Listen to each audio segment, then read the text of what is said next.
उम्र के गुजरते पड़ाव पर मैं एक खिलाड़ी के रूप में फिजिकल ट्रेनिंग दे रहा हूँ।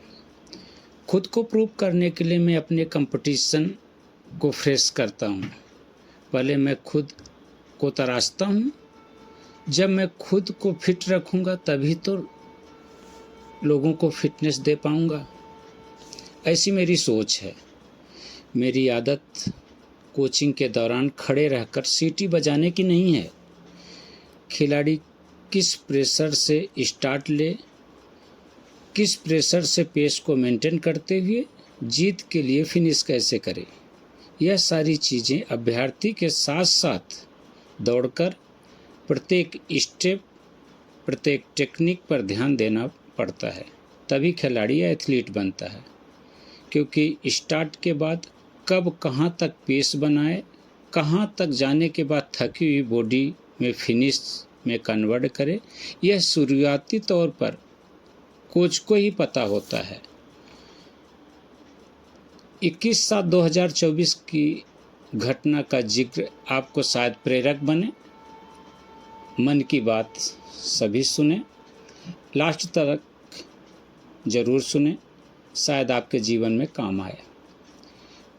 मैं पुलिस खेल प्रतियोगिता में ऑफिशियल के तौर पर हमारे संस्था से चयनित होकर अधिकारी के तौर पर हमारे प्रिय छात्र RI पुरुषोत्तम बिश्नोई जी ने बुलाए थे।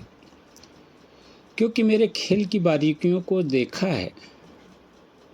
कई वर्षों के बाद जब मैं वहाँ गया, कई दोस्त आपस में बात कर रहे थे। ओपी बहुत अच्छे अपने ज़माने में एथलीट थे, आज 56 के हो गए। अपने ज़माने में क्या दौड़ते थे। मैं बोला अभी भी दौड़ता हूँ। लोग यह बात सुनकर हंसने लगे। फिर मैंने बोला यहाँ पर भी मैं दौड़ने आया हूँ। लोग और ज़ोर ज़ोर से हंसने लगे। दोस्तों ने बोले ओपी सर अब बच्चों को ट्रेनिंग दो, अब बुढ़ापा मत खराब करो, अन्यथा कुछ हो जाएगा। यह बात सुनकर रात भर नींद नहीं आई। बार बार दोस्तों के कमेंट्स याद आते रहे। क्योंकि बूढ़ा खिलाड़ी अपने आप को नहीं मानता। उसके स्वाभिमान पर जब बात आती है तब उसके दिल पर लगती है। सुबह उठा, मेडिटेशन किया, न्यूट्रिशन लिया। उसी दौरान अपने पुराने खेल दिनों को याद किया। ट्रेनिंग करने वाले अपने बच्चों को स्नेह को याद किया। उनके माता पिता के आशीर्वाद लिए। अपने मनोबल को बढ़ाते हुए 10,000 मीटर की दौड़ में पूरे जोश के साथ उतर गया।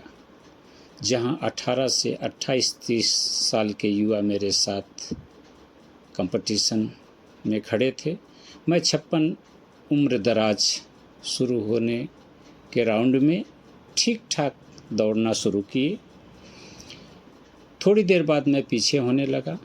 फिर भी मैं पेस और टेक्निक को मेंटेन रखा।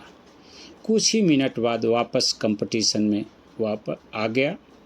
लास्ट के 1200 मीटर उठाते हुए फिनिश कर गोल्ड मेडल जीत लिया। फिनिश के बाद कुछ हमारे साथी खुशी से झूमने लगे। कुछ को तो मानो सांप ही सूख गया हो। अगले ही दिन मैंने पुनः ग्राउंड पर ही बोल दिया, कल मैं 21 किलोमीटर भी करूँगा। क्योंकि अब हमारे हारने के लिए मेरे पास कुछ भी नहीं बचा था, क्योंकि मैं गोल्ड जीत चुका था। ठीक उसी कॉन्फिडेंस से जिस तरह रोज़ बच्चों के साथ दौड़ता हूँ, कंपटीशन करता हूँ, उसी अंदाज में मैं 21 किलोमीटर रेस में उतरा और अंततः पुनः गोल्ड मेडल जीत लिया। इस उम्र में मेरा व्यक्तिगत अनुभव मेरे द्वारा ट्रेनिंग करने वाले बच्चों के लिए प्रेरणा स्रोत बनेगा। मैं अपने खेल जीवन में अनुभव किया, कई बार हारा, कई बार जीता, कभी खुशी कभी गम। बर्दाश्त करने की ताकत सिर्फ मिलती है खेलों से। अन्यथा दैनिक जीवन में भी धन जन मान प्रतिष्ठा होते हुए भी सामाजिक, परिवार और खुद के मानसिक प्रेशर को हम बर्दाश्त नहीं कर पाते। आत्महत्या तक की नौबत मन में आ जाती है।